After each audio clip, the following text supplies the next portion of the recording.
1, 2, 3, 4.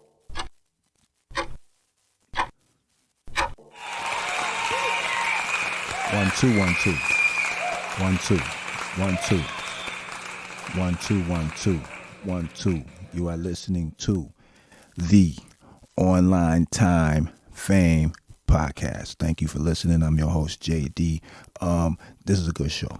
This show goes by, we're gonna call it Playing, Line, and Signifying, and talking about an interview, a couple things that was talked about by Charleston White, if you know the internet sensation called Charleston White, because also long before, some years ago, this show is called, for a reason, the Online Time Fame Podcast, because you got online fame, online times, because we're in the era of online, social media, and the internet, and then it had the contrasted with traditional fame, the traditional media, NBC, ABC, CBS, television, traditional television and radio. That was the filter back then. The filter you had to go through. If you wanted to be on TV and you were an entertainer, you had to go through a network, a filter, whether it was a talent show. You had to be evaluated. See, now it's a different era. Everyone is talented. No, they're not. They ain't that. Everybody ain't got a first place trophy. When you give them participation trophy, might be something, but back in the past, it was, the gold medal, the silver medal, and the bronze medal, and that was it. And you came in third place was the bronze, and then for anyone who was truly competitive, that bronze was still a loss, a losing medal. So it was go for the gold. So people don't want to win no more. That's why as we look around, the USA ain't winning like it was, because the standards are being lowered. Everything was sold, but we'll get into that later.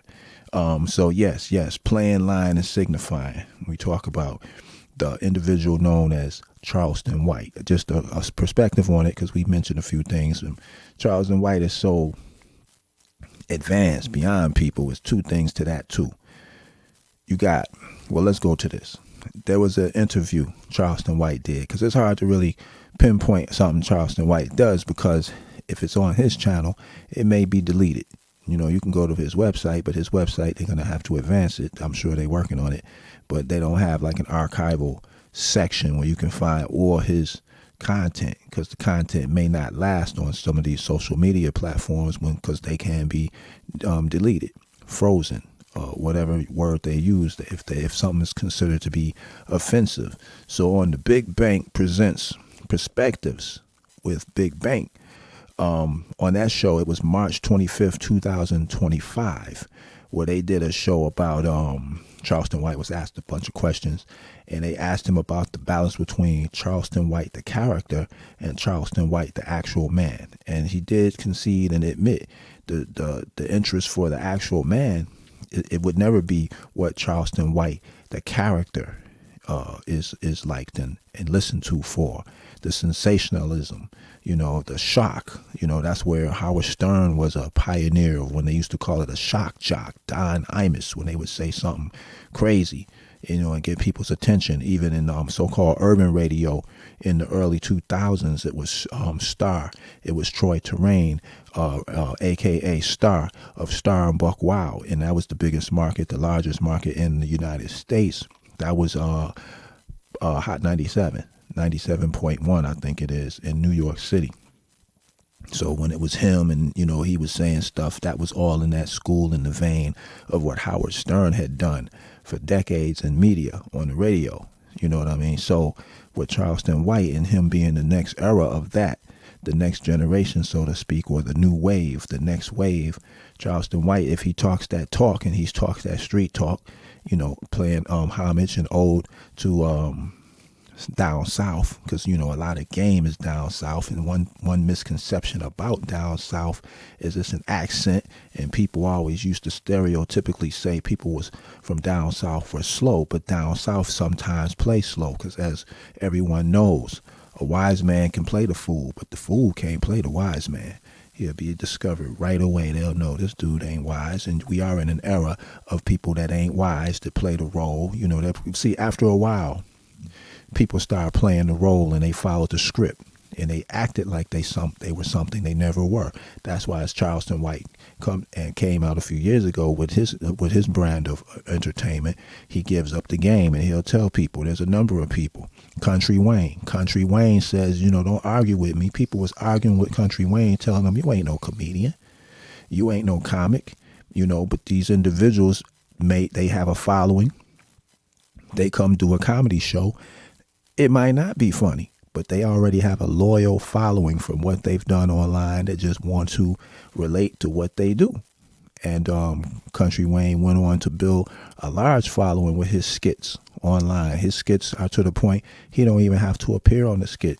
And he got a lot of people that get to be in his skits that all make, economics. They get paid. And he's expanding on what they do. And he say he got his model of his idea, his example from Tyler Perry.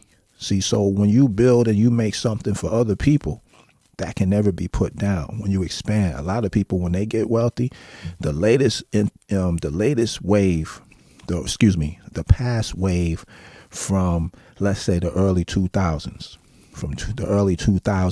certain people were put in positions of power where they didn't help nobody. No names are necessary. Go and look. They put on very few people. If they did put on a few artists, they didn't know how to build industry. They didn't build those entertainment avenues where they were. So it almost relegated them to being workers. But back to Charleston White. So on this, on the Big Bank Presents Perspectives podcast, what happened was, Charleston White is on there. They asking him questions. As I said, it's old from, March 25th, 2025. It's old, but he dropped some jewels and he talked about the character. He talked about satire and, cause you got, and another thing, this is the funny thing. Certain words we use in the community, they are words that we use them. And if we know better, we know not to use that word in public, but we can say it amongst ourselves informally. Like the word conversate, that's incorrect. The real word is converse. And then we use words like sword, like a sword being swung by a knight or a Viking. The word is sword. The W is silent. Another thing we use, we say irregardless, and that, because every so often a word becomes a stylish word that is the word being used in the neighborhood, in the street. We always, with the phrase, we always have a latest phrase. And one word that was really, it was like a phrase or a catch saying, it was irregardless. Irregardless of this, bro, I'm doing that. And regardless of this, I'm saying, I'm doing that. It wasn't irregardless. The word is regardless. Regardless of. It wasn't irregardless, because it's already, regardless is already, the word of how it was used. But the point is not to be on that, because sometimes we stylize. That's where we call it signifying. So it's not to say it's a wrong usage, but it's a wrong usage according to standard English, which one has to use. One has to know how to use. And see, a lot of parents didn't teach their children how to use standard language.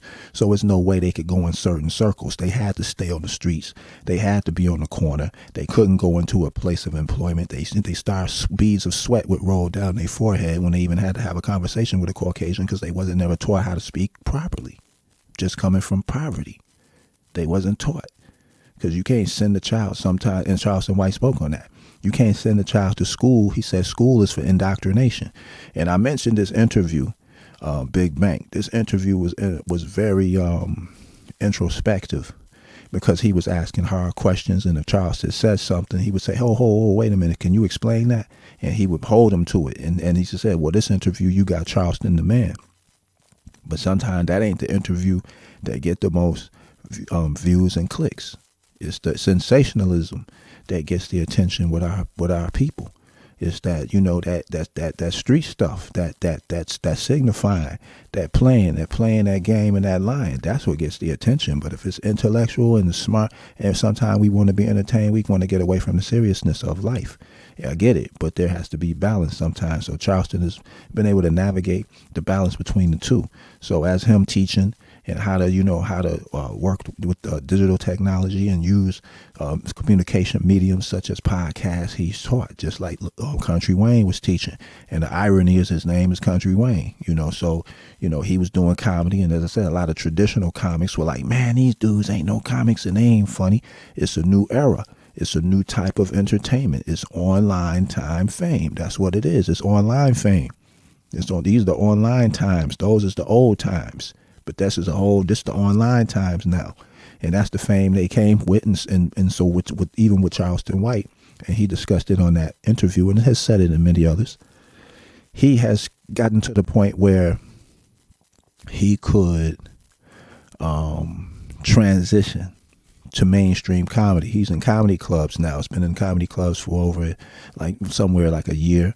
He's been booking shows outside of the internet because they had been closing down his internet shows, his internet channels, excuse me. They would take him off and block his interviews, block his accounts, multiple accounts being lost. He's lost accounts on YouTube. He's lost accounts on Instagram, Facebook, just getting banned for language. And then if we enjoy free speech still is always free. There's a cost, and the penalty can be the terms and conditions by these different organizations, and they cut the brother off.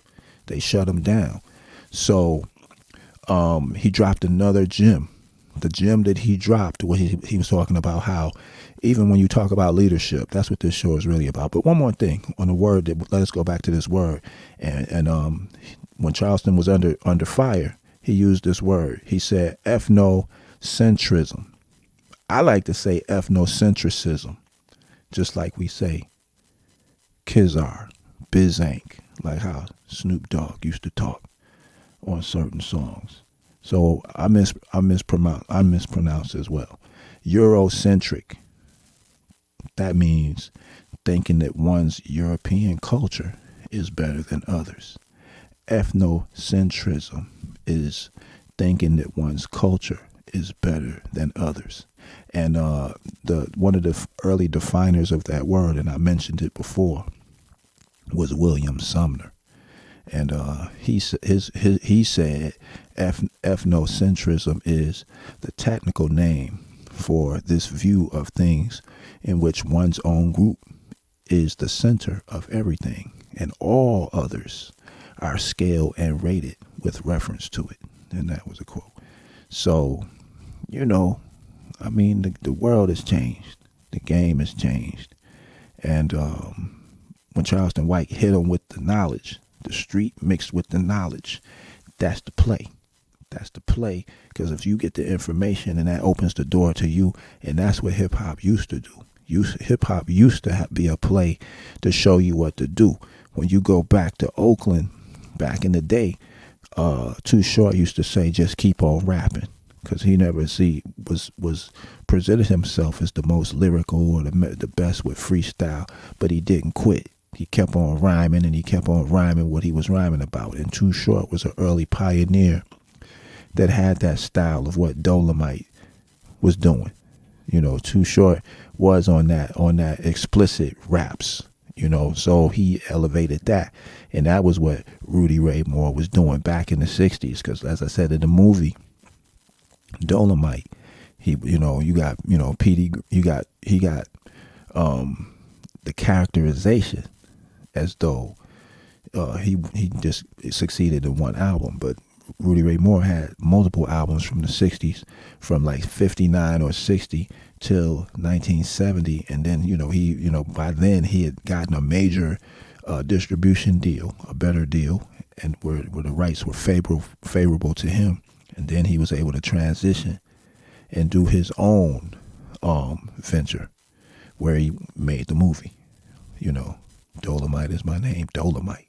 So from there,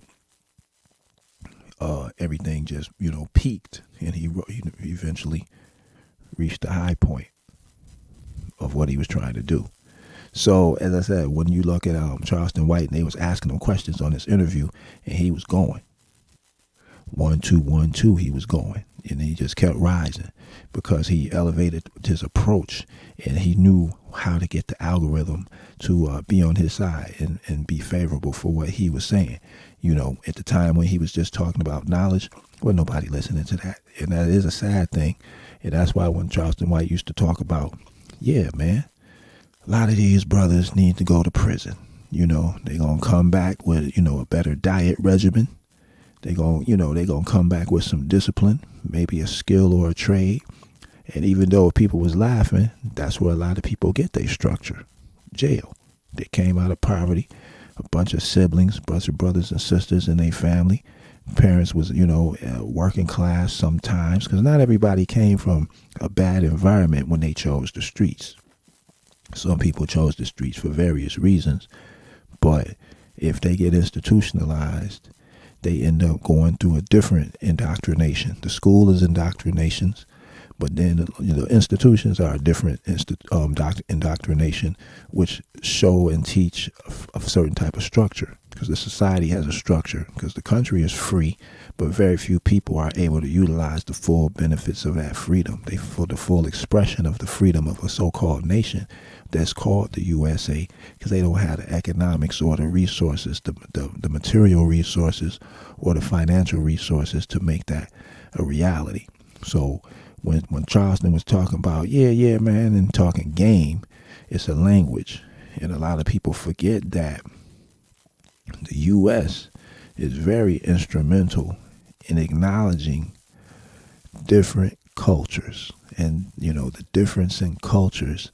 And once that was done, the U.S. went to another level, because it was 1977 where the state of Michigan recognized children as part of their federal protections against discrimination. So language is a protection, according to the so-called federal government. Title VII, Civil Rights Act of 1964, if I'm correct. And there's protections in the legislation beyond that, where they had to go in, meaning the state, and they had to go in and recognize that the children in Ann Arbor, Michigan, learned differently, and they had to meet the children where they were and bring their rates of education up. And it's a landmark court case. But the problem is, a lot of people took that the wrong way. That's what it was. They termed the phrase BEV, Black English Vernacular, because the language when people come to this country and say, "Oh man, so-called Black Americans ain't got no language," of course they do. Everything you hear outside of standard English is pretty much their language. That's why you learn that so-called black folk had a different language with the advent of hip hop. Because even spoken word poetry and what they call toasting, and that's what Dolomite was doing, toasting.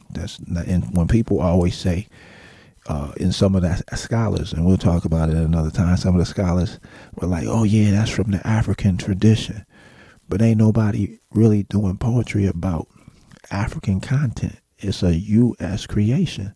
So around the world, people have poetic and orator spoken traditions of tales and stories. That's a global forever. Here has a unique type of story, a unique style that was here. Now there are variations where people might have even sampled something from somewhere else, but this is a unique way. There's a lot of things that people give credit for, and then you go to the place where they gave credit for it, and they don't even do it like that. It's like a recreation of what the U.S. has interpreted, and then those people in other countries find out about it, and then they may adopt it. But that's not what they were doing like that. And you can go to Africa, you can go to China. A lot of traditions that people give credit for, especially China, a lot of their history was destroyed during, the Chinese Revolution, the Cultural Revolution, the Social Revolution. Because the China we know today has only been China since the 1960s when they started manufacturing. The U.S. would shift a lot of basic manufacturing to China, and it used to be a joke to say made in China. So, but as the U.S. shifted jobs for profit over people overseas to pay lower wages and did not invest in their own workers, and the reason we won't even say it in a bad way, I mean, it's bad, but what that means is the people have to elevate, the people have to create, but you never give up your actual production. You never give up your production to another place. And that's why even with recently, when Charleston White said, hey, America, black people ain't your problem. Your problem is China. Your problem is Russia flying them fighter jets over your airspace. That's your problem. And so where we are today is knowing that the balance between the knowledge and what's in the street, the signifying and the playing and the game, that's the tradition that's being shown and demonstrated in his speeches now. But after some things were said, people, you offend the wrong individual, Caucasians get offended, then they put some pressure down. And see, people are identified by how they conduct themselves in pressure situations. That's why people like sports. Sports is a reflection of what happens in real life. So when someone says 4, 3, 2, 1, and we see what that star player does under pressure. Does he make the right pass? Does he make the right play? Does he make the shot? Does he hit the buzzer beater jump shot in basketball? That's a characteristic of why people celebrate sports, because those are real life situations. How do people handle life under pressure? So that's what the story of Dolomite represents. What Rudy Ray Moore did under pressure. And life was pressure for him because he had gotten to be a middle-aged individual, a middle-aged man. And he's like, I'm supposed to be further than where I am. And he kept just digging, and he had to do it himself. And that's the story of what it used to be in America. It's the self-made man, the one who pioneered and rediscovered and created and made a way. So that's what brothers is always left to do, brothers and sisters in this country, always starting from the beginning, each generation starting over, so that's a whole. But so, as I said, for what the Charleston White speech was with him and Big Bank, on that occasion, he mentioned a book called The Revolution Will Not Be Funded. That's beyond the nonprofit industrial complex. Charleston dropped that. That book was published in 2017. And he talked about how Lyndon B. Johnson started creating nonprofit agencies.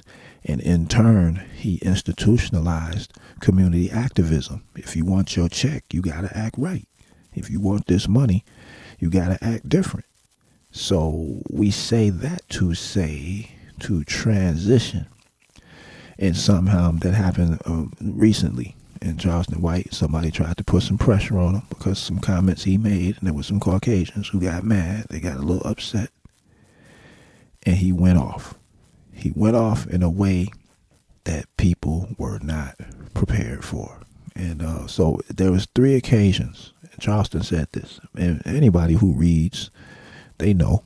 They already knew that the U.S. is theater. The leaders are mild, controllable. The so-called black leaders, they're not real, but they look like it, And so people say, oh yeah, this one or that one, but there's a specific issue.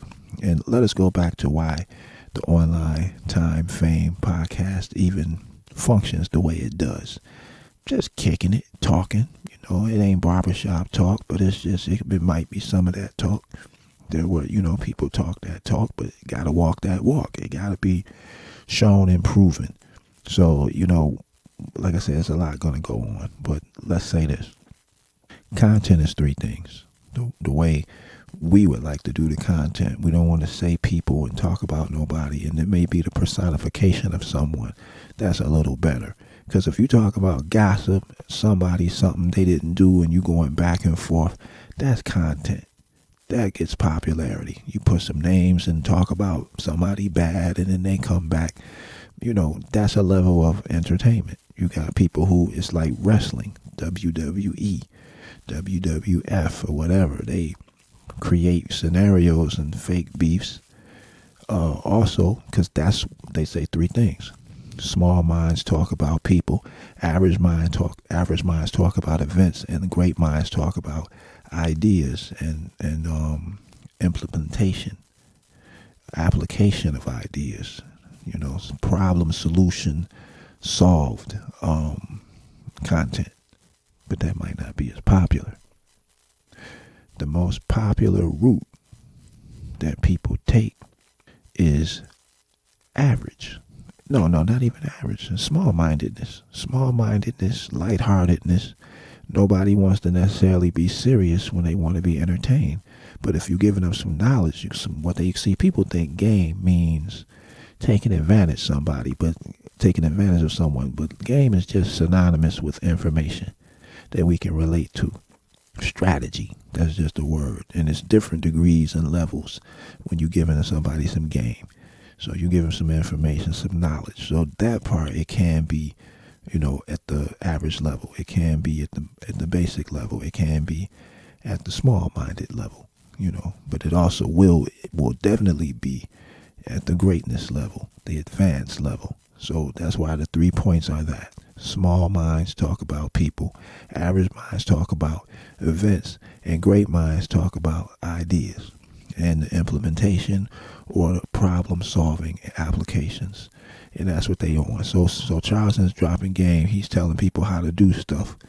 And with this book he mentioned, that was a solution to know why nothing never changes. They was pressing him for the questions. He had to do it. But it's the loud, colorful conversations that get attention. But when when the U.S. put their foot, the media controllers put their foot on his neck about some comments he made about Caucasians. He said, "Look, we ain't your problem. China is your problem. The Russians is your problem. All these people who immigrated here, they're spying and buying up everything and spying on you and sending secrets back. That's your problem." That's a level of handling pressure, because that type of answer goes to those that know and they realize that's true. We did sell out our country for the interests of big business and stockholders. They do place stockholder interests above the interests of people. Money over people, right? Ain't that what they used to say? M-O-B? So, Charleston hit him with another 1-2. He hit him 2x4, swinging full with full force. He said, yeah, if black folk wanted to make something happen and do a job, they would go to the United Nations, because the United Nations, within maybe somewhere around 2020, had already, and over multiple times, had already made a ruling that so-called black folk were being misused, abused by racist policies in America. And the point is, why is Charleston White why would he figure this out? And none of these so-called leaders are known for saying it. So that comes, and I did mention this before, as I say, the first group to petition the UN regarding African Americans was the National Negro Congress, which in 1946 delivered a statement on racial discrimination to the Secretary General of the United Nations. So it had been done before, but that's 46. And then it happened again. It was W.E.B. Du Bois who presented it along with the NAACP in 1947 on October 23rd, 1947. So, but the point here was communist interests had backed these proposals. It was communists that were these people's backers at the time, communist groups and people with communist interests. At this point, communism has taken a grip in the U.S. You don't hear nobody getting called a communist no more, but it's communists here, it's communist interests, it's communist philosophies being utilized all the time. But who are communists? Russia and China. So, of course, they strive to influence elections. So Charleston had mentioned that. But anybody who knows and reads already know that. We already know that none of these leaders don't never say we're going to go down here to the United Nations and address this. They never do it because they're paid opposition, as Charleston even mentioned, by that book. The revolution won't be televised at all. So that's why the book was called Revolution Will Not Be Funded Beyond the Nonprofit Industrial Complex. It's a wave and it's a whole world of nonprofits that are controlled. So the people get their grant. If they do what they got to do, it gets renewed. But the real activism, they don't get no financing. They don't get nothing. But, as we come to a turning point in society, something's got to change as far as something is changing because economics are dropping. People can stand at any time and do a lot of things, but they comfortable with the little, things that they're able to accomplish and the jobs they was able to get. As people start losing, they start listening. So that's why we say when you go to the regions that are really different, where they don't really play it like that, you start hearing what people say in the southern regions, and that's what we're experiencing. People from the South speaking out, and you never really hear that happening, but now we do. What you really know about the dirty South? So when we hearing Charleston White and them and the southern dudes break, they've been talking. It was Pimp C out of Port Arthur, Texas, when Pimp C had almost 10 years ago, something like that, when he did a big speech in Atlanta talking about all the funny stuff that was going on in the music industry in Atlanta, and everybody was against Pimp C from UGK. So that was a big thing, because when we talk UGK, everybody in the South knew who UGK was. But once Jay-Z put UGK on the song Big Pimpin', that changed it, where they became a commercially known group, because they underground kings, of course. But once they made that song, in the South, it was solid. But when even the issues that Pimp C was addressing at that time was a lot of the things and the activities that was going on in the industry and was going on in Atlanta. And it caused a lot of tension back then. But now when we look forward, a lot of what he was talking about, you see a full-grown dude with razor stubble, with a dress on and a wig, with a mustache, walking around Atlanta from reports that we hear. And a lot of, just things that was addressed. So the point is, when you come back around the corner and you turn back around, to this point, leaders have been reduced to being celebrities. The leaders are celebrities now, but the funny thing was, as I said, when you talk about Charleston White and when you talk about what he did with blending information of what the real man talks about, and then entertainment of what people want to hear. That's the Malcolm X speech we mentioned sometimes. It was the University of California, Berkeley, 1963, where October of '63, if I remember it correctly, when Malcolm X was he used to go off. It wasn't just that point. That's why when people used to not like what you say, they'd say, "Man, you sound like Malcolm X."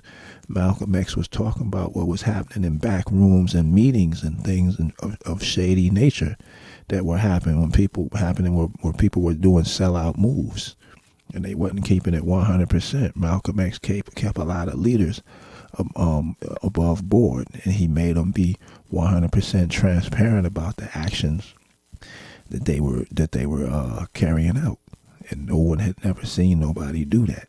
So when we talk about leadership now, dudes, it's like leaders in name only, but not action. So that's why I said when Charleston White came out the window, he jumped out the window and said, "Wait a minute, man, y'all ain't even standing at the United Nations. If it's really a problem, it's on an international level. Nobody don't never say nothing about it that he was wrong. They ain't check him on it."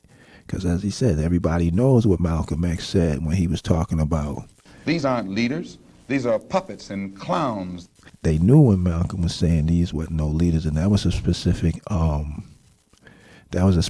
example that he was talking about at that time, because some so-called entertainers had been asked about some activities that he was involved in. That, if I'm correct, it was a Newsweek survey that he explains in the speech, and it was talking about how they asked about either him or they asked something like Elijah Muhammad or some issue that was politically related, and it wasn't an entertainer issue. It was just something that These are puppets and clowns and have been made celebrities. it was people who had, now with that, it was people who were put in position to speak, because that's the filters that we mentioned before. It used to be filters. You had to go through channels and networks, and they call it the casting couch in Hollywood. They call it a lot of things, and people had to be, and even if it wasn't on a casting couch nature, they still had to be evaluated before they could get certain jobs. Before certain people could do certain things, they had to, and sometimes those tests were necessary if it was talent related. They had to say, nah, you can't sing or you can't rap. So now what they'll do, they'll pick a figure that's very ignorant but is willing to deliver the message that's being sold. And any so-called rhyming rapper, they can give them some better lyrics, ghostwrite them some lyrics, put together their production and spare no costs and make an act. And if they can deliver the material, they can have a career. There's a lot of comedians that's not funny, but they're placed on a pedestal and put in positions to perform on different specials and tell people in the audience, let them know ahead of time, hey guys, this is being recorded or taped. We need y'all to laugh and clap. Now that doesn't go a long way, but it's done for a lot of people who are products of the machine. They just are made up. They're not what people make them to make them seem like. So when you go about like looking at what Charleston White did lately, as he keeps rising in comedy, he did a similar thing to what Dolomite did when Rudy Ray Moore wanted to make his movie Dolomite in 1975. He knew, I need some explosions. I need a bunch of women. I need some fast cars and some fancy cars. I need some nice dressed people, and folk were like, and there was entertainment. It wasn't in depth. It was what, like, even with present Hollywood, if you make a Hollywood blockbuster movie, it's important to, and one thing the U.S. is known for, Hollywood, around the world, elaborate stunts, helicopters, aerial acrobatics with people walking out on planes and a bunch of explosions, high speed chases and explosions, and cars going off bridges. That's all. And this wasn't always done with computer graphics. In the day of Hollywood, and still now, everything ain't gonna be no computer. Sometimes they actually drive a car off a bridge. They have a car accidents. This is the if you look at a lot of independent international movies, it's based on the script, the intricacies of what's being said and the dialogue and between the characters in the film, and you can push a quality film based on the script, the dialogue.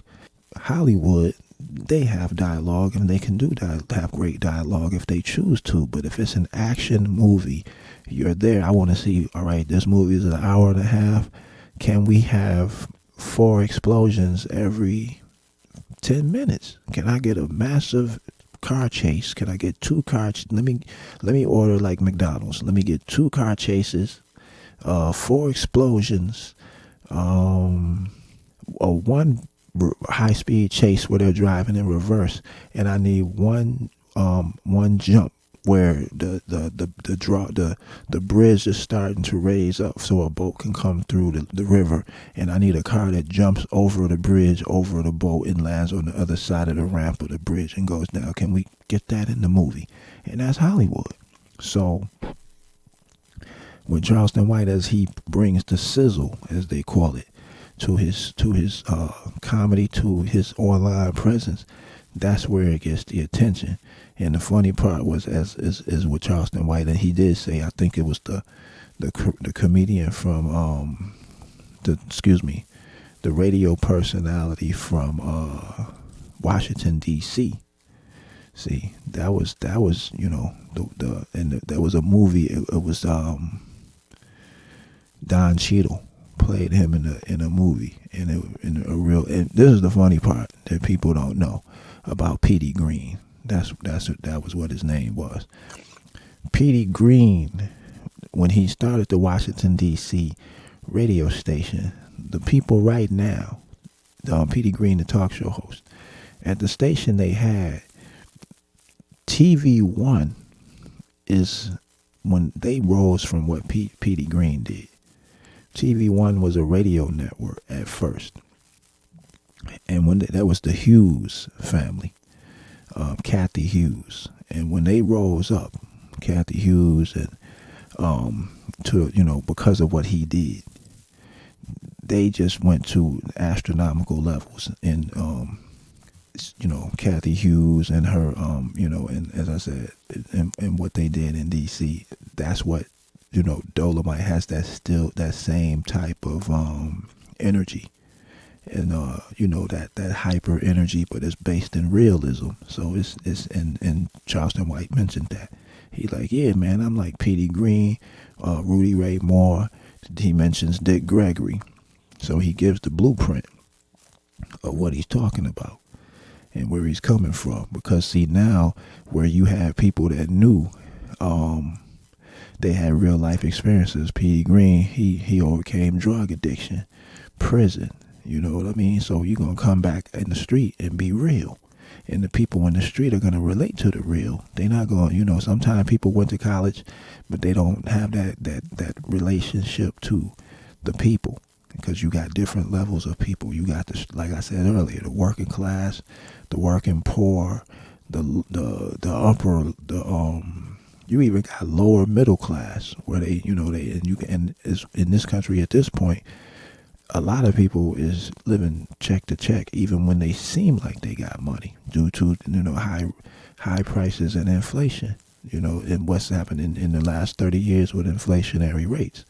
Is like nothing is inexpensive no more, because the U.S. ain't growing like it used to. And I would all go as far as to explain how the U.S. took a major fall because they neglect their greatest resource, and that's American descendants of slavery. So for those who argue about, was we slaves and we wasn't slaves and we was here already, the point of that is this. The point is, at a certain point, people were told who they were. Nah, you ain't free. We don't care if you was here already. You a Negro now. And because of that skin color, which makes so-called American slavery unique, it was designated by skin color. Because a lot of countries had slavery throughout time, but it's based on class. The U.S. slavery was strictly based on so-called color. An individual could be a millionaire, but just because they was considered a Negro, they still could be. It could be an attempt to make them a slave. Their property could be stolen. They could be murdered. Say, that wasn't nothing but a Negro. So what? He had money. So if they didn't have their power protections in place up and through the 1900s, it happens now. Something could be changed. So that's why when Charleston White said, "Wait a minute, man, what y'all doing at the United Nations?" That was in response to pressure come in and people canceling shows when he said, "America, I ain't your problem." It may seem like he's talking on a microphone in general, but there are people at some of these high-level companies that Charleston interacts with. They saw what he said, because in the inner city they celebrate illiteracy. It's cool to be slow in our community. The dude, they got knowledge, that's game right there. But they're watching, that individual may not get the economics, because when you look at the Dolomite movie, where did Dolomite get the game from? The most unlikely source. The dude who he considered a wino and a bum who came in his store every day. He was the one who told the story of the signifying monkey, and had all his friends had all these toasts and rhymes that they used to kick. Nobody knew who these dudes used to be before they became broken men and hit hard times. A lot of what goes up must come down. So a lot of people fight with greed, and they never try to help nobody, because they fearfully try to ensure that they could never fall back to where they came from, because they burned so many bridges they could never return. Once they allowed, meaning the music industry, once the music industry allowed these hip-hop artists to move out the neighborhood, because early hip-hop, they had a house, but they didn't live that far from everybody else. They might have a nice house, but they still live next to somebody that was middle class or upper middle class. They didn't have palatial mansions in the 1980s. And when hip-hop artists were making money, once music became, hip-hop started to move toward selling hundreds of millions of dollars per year, making that type of revenue off record sales nationally consistently. People started making more economics from their shows, and they started moving into better properties, and they were able to isolate themselves away from the inner city. That's when they started getting separated and told and taught, this is what you're going to say, and we want this kind of content. Because when you go to hip-hop, you go right back to NWA. The early songs of NWA, West Coast music, stole other people's music, copied, let's say interpolated. Not stole might be a strong word. They interpolated. Like there was a song put out by Andre Harrell. This was called, it was Uptown Records. And it was a song called Uptown, Uptown. The same melody. It was that song used, was used by another famous group. Nobody would never know who it was. We'll tell you. That initial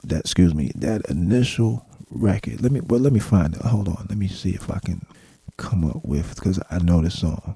Let me see if I can find the discography of that record. Now, I do remember seeing it, because this is the great thing about online. When you get online, the funny thing about the internet is you can always look at some history and find some stuff that you wouldn't have never saw, or you never saw before. It's just going to pop up.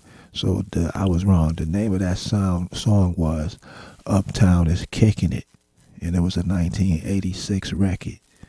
And the funny part is the chorus of that record was Uptown, Uptown. But guess what? Guess who took that same cadence? NWA. When they had a song back, it was called Dope Man, Dope Man. Same cadence, same flow. So from that, this is what happened. If you look at the early Dr. Dre productions, he made his productions very similar to the productions of Hank Shockley and the Bomb Squad. That was Public Enemy. He took a lot of, that was because by the time Dope Man came out, it was close. It was around that time. But rap records used to always take somebody else's melody. It wasn't that they were biting. It was almost a form of internal sampling within hip-hop. You referenced people's names. You said part of their lyrics. And that was just what was done. It wasn't a matter of so-called stealing. Not necessarily. So that was common. But the point is, what NWA did, they interjected the regular lyrics to explicit. They went back to the explicitness of Rudy Ray Moore, but by them promoting drugs and different things that they wasn't really doing. Some say some were. But it was just an aggressive, negative song with the level of profanity, not in an angry way, aimed at the community. And ever since then, people been talking about, I'll kill you, I'll shoot you, I'll do this to their own people. And that was part of the rise of Charleston White. Because when Charleston White came out with his music, when Charleston White started talking with his talking points, he was talking about how the gangbanger dudes, they roll on their own people. It's always good to look at documentaries and go back as far as history as one can, and that's when they see the truth.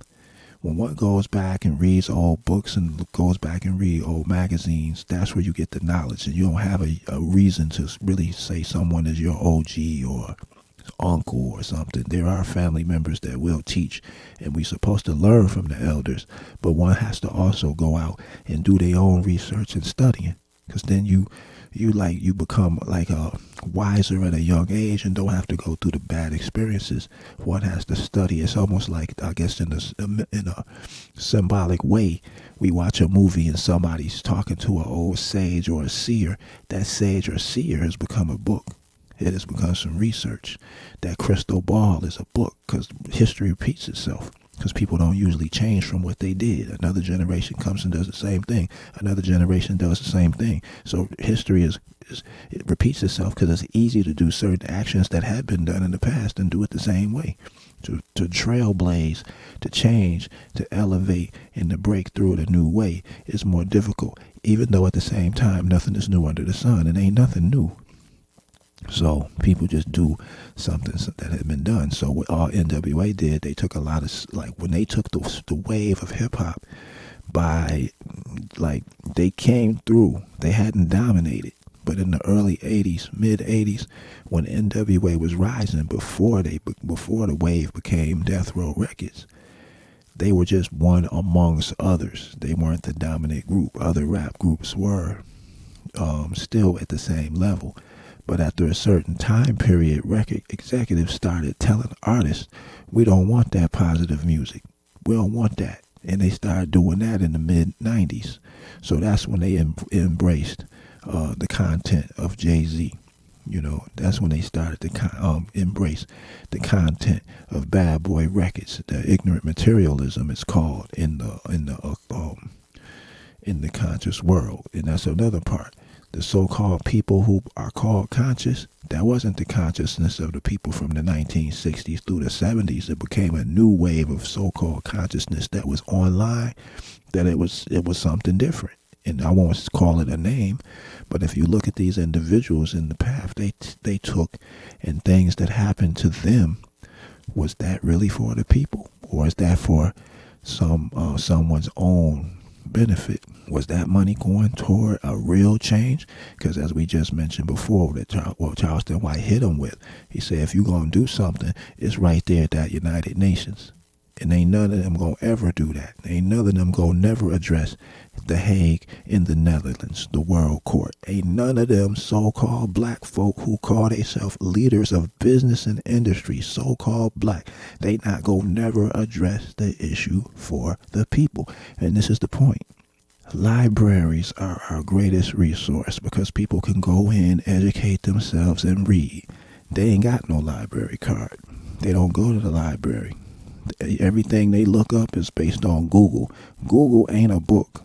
A lot of good information can be achieved and attained and acquired digitally, but ain't digital controlled. Digital is controlled. Once it's scanned and uploaded online, that's not a hidden gem like a book would be.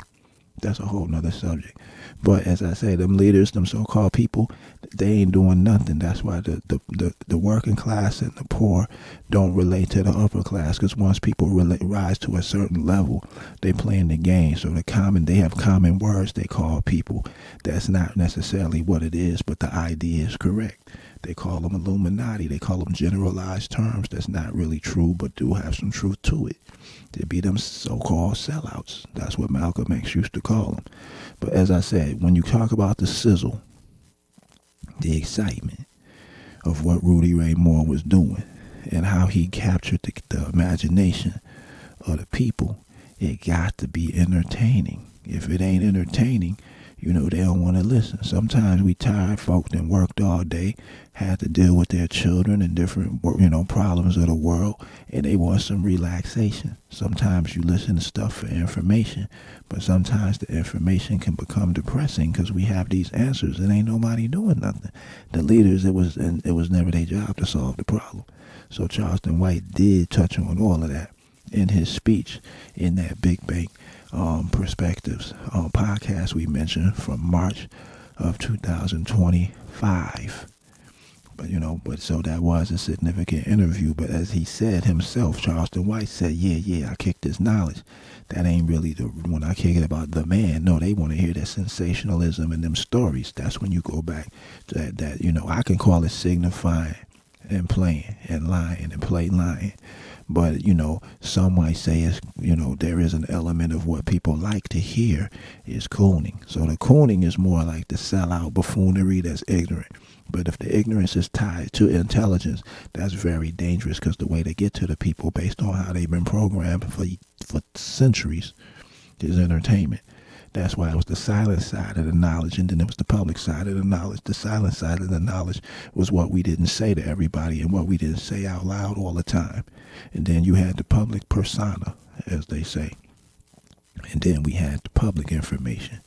And there was a definite difference. So that's why the funny part is when we look at Rudy Ray Moore, Dolomite, and he said when he was making the movie, he figured out the formula that I gotta have some car explosions, some beautiful women, and it was brilliant when he needed some karate. Every time you want to do something, you make a movie.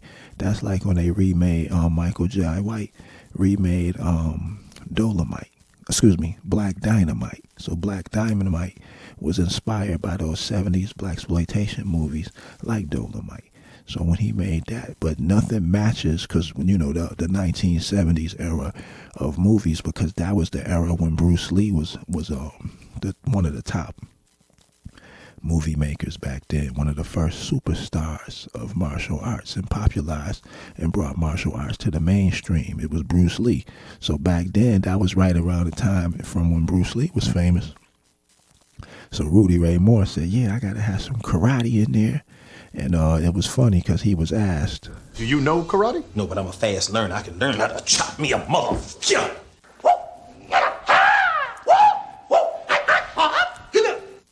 Ain't nothing funnier when Eddie Murphy does his impersonations of martial arts. And as one of the, one of the most brilliant comedians who said he was inspired by Rudy Ray Moore. But even on the second part of Rudy Ray Moore's career, he did get jobs, but there was no way that he shouldn't have been considered a national treasure and helped. And even though there was a negative side of it, because he was cursing and he was wild, and one was supposed to keep the children away from his language and his comedy. It was adult humor, and it did get played in people's houses in front of children. So that part wasn't ideal, because some households didn't allow that type of music to be played. There's children who never knew who he was, and they grew up in that era.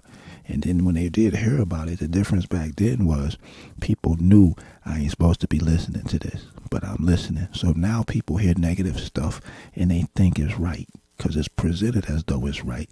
The mainstream is adopted and accepts a lot of stuff, but they know what it's being used for. Today, negativity is being used destructively. The so-called black race has been destroyed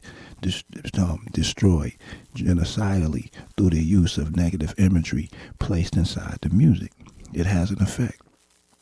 It has a psychological effect, and it can be scientifically addressed and proven. You can't play something 90 times a day. It's almost like hypnosis. And if someone don't have the will and the wisdom and the knowledge and the guidance to know not to look at that, don't even entertain it. And if they do, it won't overcome their minds. But when you got young, impressionable minds with no guidance, people saying, well, the parents supposed to dictate that.